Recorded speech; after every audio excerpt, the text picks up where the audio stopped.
Welcome to Mosaheb math studio. এই চ্যানেলে সহজ ভাষায় ও ধাপে ধাপে গণিত শেখানো হয়।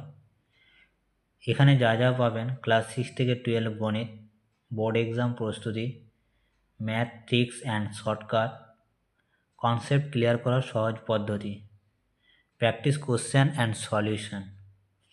আমাদের লক্ষ্য ভয় নয়, বুঝে গণিত শেখানো। দুর্বল ছাত্রের জন্য বিশেষ সহায়তা। নতুন ভিডিও পেতে অবশ্যই সাবস্ক্রাইব করুন। ভিডিও ভালো লাগলে লাইক অ্যান্ড শেয়ার করুন। ক্লাস 9-এর ফার্স্ট চ্যাপ্টার বাস্তব সংখ্যা লিখে দেয়। তো বাস্তব সংখ্যা ইংলিশে বলা হয় রিয়েল নাম্বার। তাহলে ফার্স্টে জানবো আমরা যে সংখ্যাগুলোর মধ্যে প্রথমে যে সংখ্যাগুলো আসে সেটা হচ্ছে গিয়ে স্বাভাবিক সংখ্যা, ন্যাচারাল নাম্বার। তা ন্যাচারাল নাম্বার কী বা কাকে বলে সেটা সম্বন্ধে জানবো। যেসব সংখ্যা গণনার কাজে ব্যবহার হয় তাকে স্বাভাবিক সংখ্যা বলে। যেমন আমরা গণনার কাজে যে ব্যবহার করে থাকি, আমরা যদি কোনো গণনা করি বা কোনো জিনিস, তাহলে 1 থেকে স্টার্ট করি, 1 2 3 4 5 6 চলতে থাকবে, হাজার লাখ পর্যন্ত চলতে হবে না গণনা যদি শুরু করি। তাহলে একে চিহ্ন দ্বারা কী দ্বারা চিহ্নিত হয়? এন দ্বারা চিহ্নিত করা, যেহেতু ইংরেজিতে ন্যাচারাল নাম্বার বলা হয়। তাহলে এই স্বাভাবিক সংখ্যার মধ্যে সবচেয়ে ছোট সংখ্যা কী হতে পারে? 1, কারণ 1 থেকে যে স্টার্ট শুরু। এর বড় কিছু বলতে পারি? কারণ এর গণনা শেষ হয় না, এর চলতে থাকে, এর শেষ হয় না, ওই জন্য আমরা বড় একে বলা যাবে না। তাহলে স্বাভাবিক সংখ্যার মধ্যে সবচেয়ে ছোট সংখ্যা হলো 1। তাহলে এখানে কোশ্চেন আসছে যে 0 কি স্বাভাবিক সংখ্যা? তো 0 স্বাভাবিক সংখ্যা নয়। কারণ 0 স্বাভাবিক সংখ্যা নয়, কারণ 0কে আমরা গণনার কাজে ব্যবহার করি না, এটা আমরা লিখতে পারি।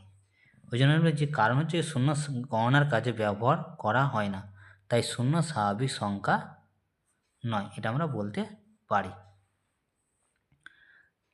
তারপরে যে দ্বিতীয় পার্টটা আসবো, অখণ্ড সংখ্যা, যেটাকে ইংরেজিতে বলা হয় হোল নাম্বার। একে চিহ্ন করা হয় ডাব্লু দ্বারা চিহ্নিত করা হয়। তাহলে অখণ্ড সংখ্যা জেনে আনবো, 0 থেকে স্টার্ট হবে। এখানে কত থেকে স্টার্ট হবে? 0 1 2 3 4, এরকম করে ডট ডট চলতে থাকবে। তাহলে সবচেয়ে তাহলে অখণ্ড সংখ্যা কাকে বলে? তো অখণ্ড সংখ্যা যদি আমরা বলি, 0 ও স্বাভাবিক সংখ্যার দলকে একত্রে অখণ্ড সংখ্যা বলে। তাহলে 0 থাকবে আর পাশে কী থাকবে? স্বাভাবিক সংখ্যার পুরো দল থাকবে। তাহলে সবচেয়ে ছোট অখণ্ড সংখ্যা কত হলো? 0 হলো, কারণ 0 থেকেই স্টার্ট হয়েছে। বড় কি বলা যাবে? বড় বলা যাবে না। তাহলে আমরা যে স্বাভাবিক সংখ্যা পড়লাম, সেই স্বাভাবিক সংখ্যা আমরা কি করব? দুটি স্বাভাবিক সংখ্যা যে কোনো নিয়ে যোগ বিয়োগ গুণ ও ভাগ করে পাই। দেখি আমরা কি পাচ্ছি। আচ্ছা, আমরা যদি দুটো স্বাভাবিক সংখ্যা নিলাম, দেখি এখানে নিয়েছি 2,8। তাহলে আমরা যোগ করলাম, কত পেলাম? 10 পেলাম। তাহলে 10তে পেলাম, এই 10টা কি স্বাভাবিক সংখ্যা। বিয়োগ করলাম, কি পেলাম? একটা -6 পেলাম। আর একটা কত পেলাম? আচ্ছা, 2 থেকে 8 বিয়োগ করলে -6 পেলাম, আর 8 থেকে 2 বিয়োগ করে কত পেলাম? 6 পেলাম। কিন্তু এই 6টা কী হচ্ছে? স্বাভাবিক সংখ্যা হচ্ছে, কিন্তু -6টা কি স্বাভাবিক সংখ্যা বলতে পারবো? ওটা বলতে পারবো না, কারণ সেটা গণনার কাজে ব্যবহার করা হয় না সেরকম। গুণটা কি? 8 2 16, তাহলে কি হলো? 16টাও কী হলো? স্বাভাবিক সংখ্যা হলো।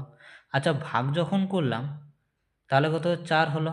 এবারে আমি যদি 2/8 করি, তাহলে পাবো স্বাভাবিক সংখ্যা? পাবো না। তাহলে কত পাবো? এটা 1/4। তাহলে আমরা এখানে দেখতে পাচ্ছি দুটি স্বাভাবিক সংখ্যার যোগ গুণ, যোগ যে করলাম আর গুণ যে করলাম, অবশ্যই সবসময় কী পেলাম? স্বাভাবিক সংখ্যা হবে। সবসময় কী হবে? স্বাভাবিক সংখ্যা হবে। কিন্তু বিয়োগ ও ভাগ হতে পারে, আবার নাও হতে পারে। আমরা দেখলাম বিয়োগ একবার হচ্ছে, একবার হচ্ছে না। তাহলে আমরা কি বললাম? বিয়োগ ভাগ হতেও পারে, আবার নাও হতে পারে।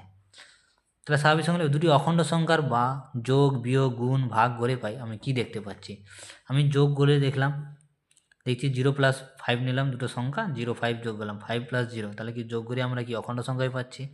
বিয়োগ করে 5 - 0 কত পেলাম? 5, আর 0 থেকে -5 না -5 পেলাম, তা -5টা কি অখণ্ড সংখ্যা পেলাম? এটা পেলাম না।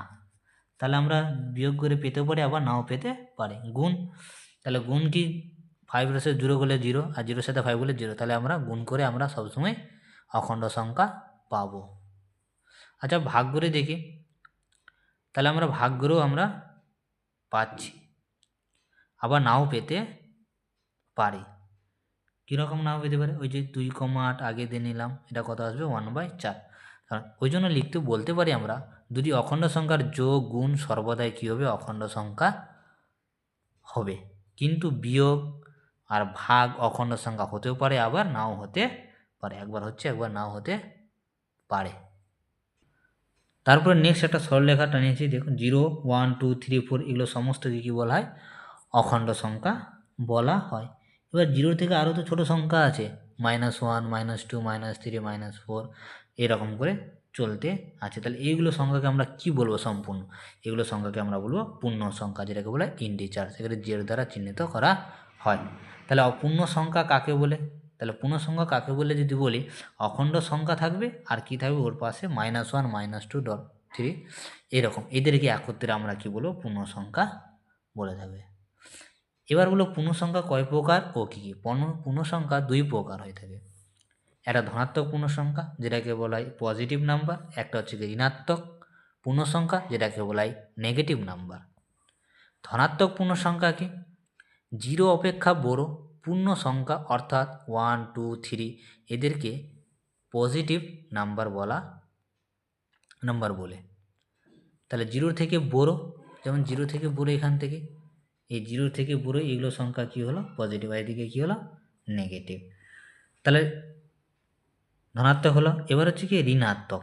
ঋণাত্মক পূর্ণ সংখ্যা হলো যে 0 অপেক্ষা ছোট পূর্ণ সংখ্যা অর্থাৎ -1, -2 এদেরকে একত্রে নেগেটিভ নাম্বার বলা হয় বা ঋণাত্মক পূর্ণ সংখ্যা বলা হয়। ঋণাত্মক পূর্ণ সংখ্যা নেগেটিভ ইন্টিজার্স বলা হয়। আচ্ছা, যে কোনো দুটি পূর্ণ সংখ্যার যোগ বিয়োগ গুণ ভাগ করে, এই যে পূর্ণ সংখ্যাগুলো পড়লাম, তো একটু আগে অখণ্ড সংখ্যা স্বাভাবিক সংখ্যার যোগ বিয়োগ গুণ সর্বদা জানলাম। এবার কী হলো, পূর্ণ সংখ্যার যোগ বিয়োগ করে দেখবো। আমরা যোগ করে দুটো সংখ্যা নিলাম, -4, -9, এই দুটো কী করলাম, যোগ করলাম, 5 পেলাম। তাহলে কী পেলাম, আমরা পূর্ণ সংখ্যায় পেলাম। আবার আমি যদি এটাকে কী, এবার আমরা বিয়োগ দেখব, দুটো সংখ্যা নিলে ওই দুটো সংখ্যা 4,9 বিয়োগ করলাম, কত পেলাম, -13। -13টাও কি, এটাও কি পেলাম, পূর্ণ সংখ্যা পেলাম। আচ্ছা এটা আর দুটো সংখ্যা নিলাম, এটাও কি পেলাম, একবার মাইনাস করলাম, 2 নিলাম, -2 নিয়েছি, আর এদিকে -3 নিয়েছি, এই দুটোকে মাইনাস করে কি পেলাম আমি, 1 পেলাম। তাহলে আমরা কি পাচ্ছি, পূর্ণ সংখ্যায় পাচ্ছি। গুণ করে কি পাচ্ছি, গুণ করেও -36 এটাও পূর্ণ সংখ্যা, এটাও কত পেলাম, 6, এটাও পূর্ণ সংখ্যা। ভাগ করে দেখছি, 2কে 10, 0.2, 10.0 5 5, তাহলে আমরা একটা পূর্ণ সংখ্যা পাচ্ছি, কিন্তু এটা পাচ্ছি না। তাহলে আমরা দেখলাম যে পূর্ণ সংখ্যার যোগ বিয়োগ গুণ সর্বদাই কি হচ্ছে, দুটি পূর্ণ সংখ্যার যোগ বিয়োগ গুণ সর্বদাই পূর্ণ সংখ্যা হবে এরা, কিন্তু ভাগ পূর্ণ সংখ্যা হতেও পারে আবার নাও হতে পারে, এবার হতে হচ্ছে একবার নাও হতে পারে। তাহলে আমরা এগুলো পূর্ণ সংখ্যা সম্বন্ধে জানলাম। তাহলে প্রথমে শিখলাম স্বাভাবিক সংখ্যা জানলাম, তারপরে শিখলাম গিয়ে অখণ্ড সংখ্যা, তারপর শিখলাম পূর্ণ সংখ্যা। তাহলে যে সংখ্যাগুলো বাদ গেল, এই যে ভাগ, এই যে সংখ্যাগুলো, এই 0.2 বা 2, এটাকে আমরা যদি 2/10 লিখি, 2 পাচ্ছে 10, তাহলে কত আসলে 1/5। তাহলে এইরকম সংখ্যাকে আমরা কি বলবো, আমরা মূলদ সংখ্যা বলবো, যেটাকে বলা হয় রেশনাল নাম্বার।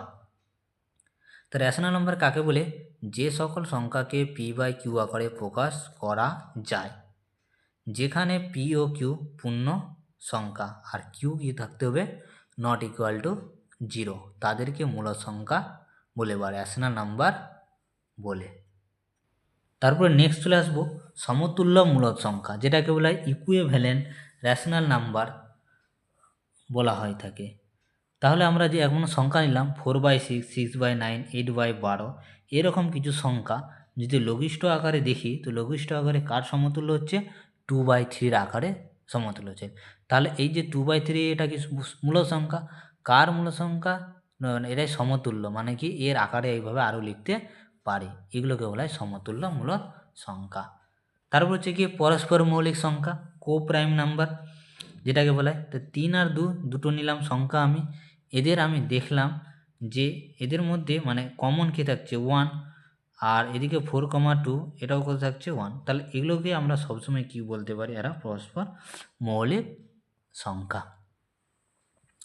এবার চলে আসো সকল পূর্ণ সংখ্যার মূল সংখ্যা। কেন বললাম সকল পূর্ণ সংখ্যাই মূল সংখ্যা?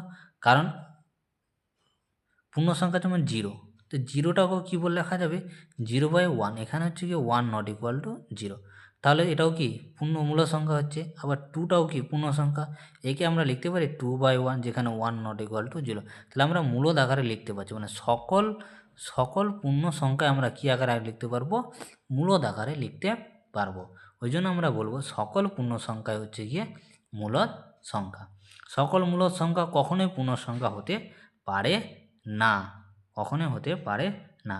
একটু আগে দেখালাম, ধরো এখানে 2/3 নিলাম, তো এই 2/3টা কি হচ্ছে কি মূল সংখ্যা, কখনো এটা পূর্ণ সংখ্যা হবে না, তাহলে হতে পারে না। প্রতিটি পূর্ণ সংখ্যা মূলদ সংখ্যা হবে, প্রতিটি পূর্ণ সংখ্যা কী হবে? মূলদ সংখ্যা হবে। আমরা একটু আগে জানলাম প্রতিটি পূর্ণ সংখ্যাই অখণ্ড সংখ্যা নয়। পূর্ণ সংখ্যা যেমন হচ্ছে কি -1, -2, এগুলো কি পূর্ণ সংখ্যা, কিন্তু এগুলো কখনো অখণ্ড সংখ্যা? এগুলো অখণ্ড সংখ্যা হবে না।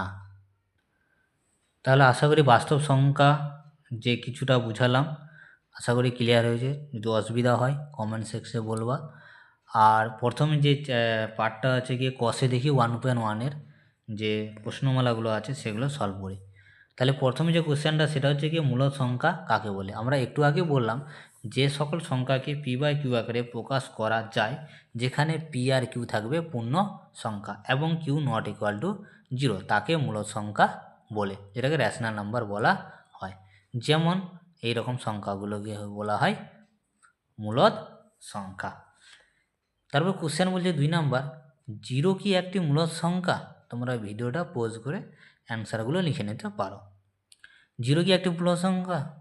0কে p/q আকারে কি লেখা যাবে? এর মধ্যে p/q পূর্ণ সংখ্যা, q not equal to 0, p ও qর মধ্যে এক ছাড়া কোনো সাধারণ উৎপাদক না থাকে আকারে প্রকাশ করি।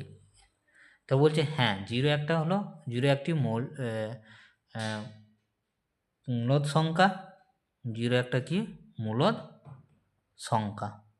কারণ শূন্যকে 0 বা x বা যেখানে q নট ইকুয়াল টু 0, এখানে x ইকুয়াল টু 1 2 3 যাই আমরা লিখতে পারি, এইভাবে আকারে আমরা প্রকাশ করতে পারবো। 3 নম্বর কোশ্চেনকে মানে সংখ্যা রেখায় বসাতে হবে। যেমন হচ্ছে প্রথমে হচ্ছে 7, এই 7টাকে কোথায় আছে সংখ্যা রেখায় আমরা বসাতে হবে। তাহলে একটা সংখ্যা রেখায় আমরা টানবো 0 থেকে 1 2 3 4 5 6 7 8 9 10 ইচ্ছা মতো চলতে যাবো। এদিকে -1 -3 -5 -6 -7, তাহলে এই যে 7, তাহলে এখানে দিলাম আমি গোল করে, এইটুকু চিহ্ন দিলে তাই আমরা বুঝে নেব এটা সংখ্যা রেখায় 7 আছে। নেক্সট কত আছে? -4, এইভাবে আমরা সংখ্যা রেখায় বসাবো নাম্বারগুলো। তারপর -4 কোথায় আছে এখানে মার্ক করে দিলে হয়ে যাবে, এটা আমরা -4 সংখ্যা রেখায় বসালাম। তারপরে দেখো 3/5, এবার 3/5 কোথায় আছে? এবার 3/5 হচ্ছে কি যেখানে 0 দিলাম এখানে 1 দিলাম, আরও দিতে পারো। তাহলে 3/5 কত? 0 থেকে 1-এর মধ্যে আছে।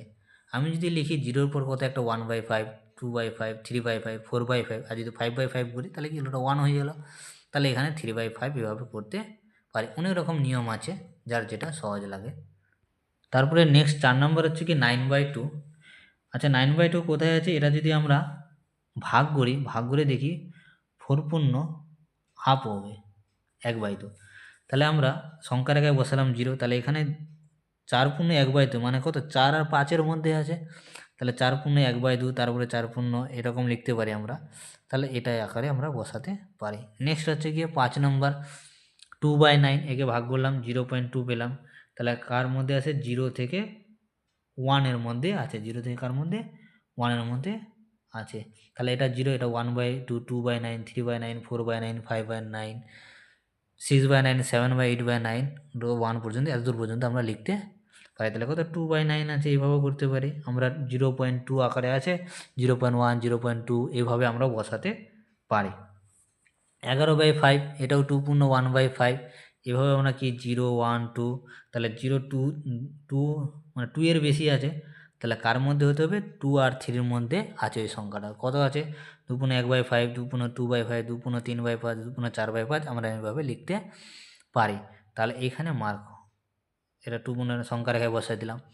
তারপর হচ্ছে গিয়ে 7 নম্বর বলেছে -13/4, এটাও কি নেগেটিভের দিকে যাবে।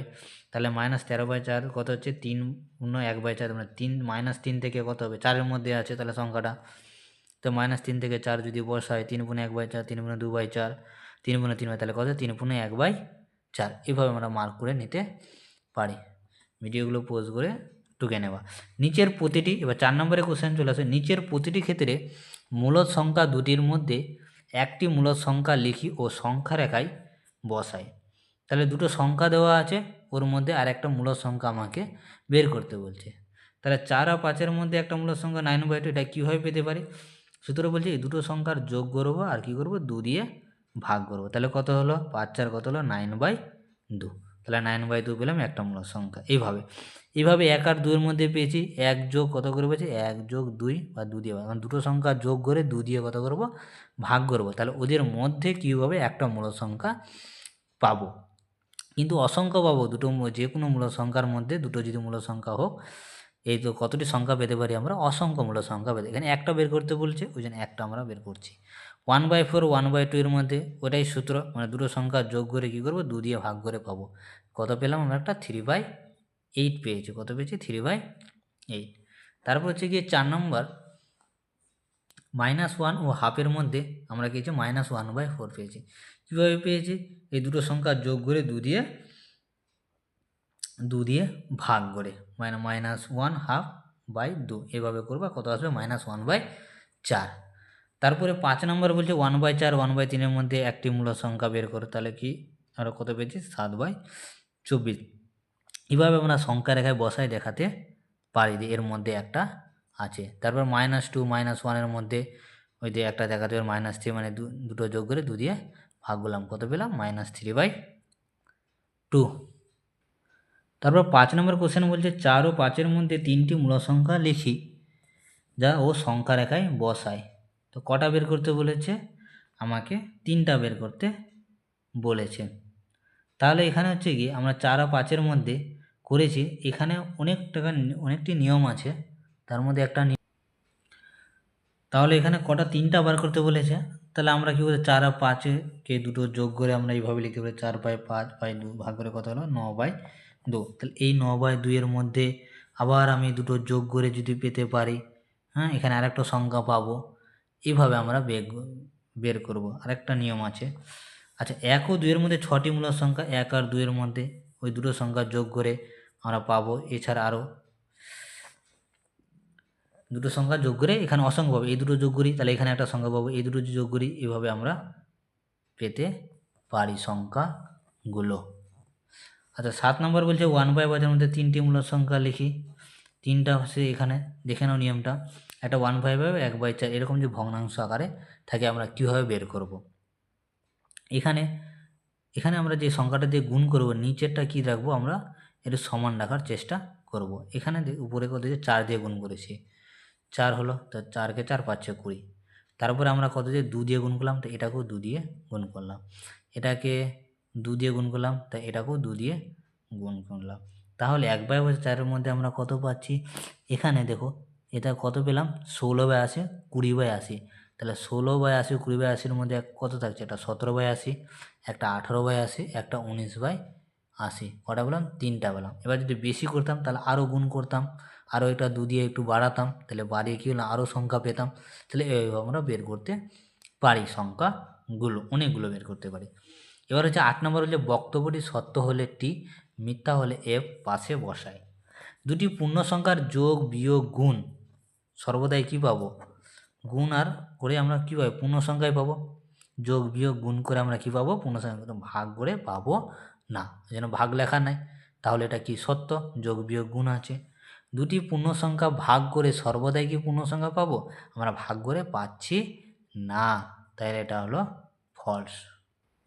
তারপরে নেক্সট হচ্ছে গিয়ে 9 নম্বর কোশ্চেন, দুটি মূলদ সংখ্যার যোগ গুণ ভাজক শূন্য নয় করলে কি সংখ্যা পাবো? আমরা কি পাবো? মূলদ সংখ্যা পাবো। দুটি মূলদ সংখ্যার যোগ বিয়োগ গুণ করে আমরা কোন সংখ্যা পাবো? মূলদ সংখ্যায় পাবো। এই তাহলে আজ থেকে এইটুকুই থাকলো, এরপরে নেক্সট পার্ট পাওয়া যাবে।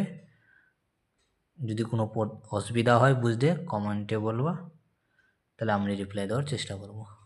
ওকে, বাই।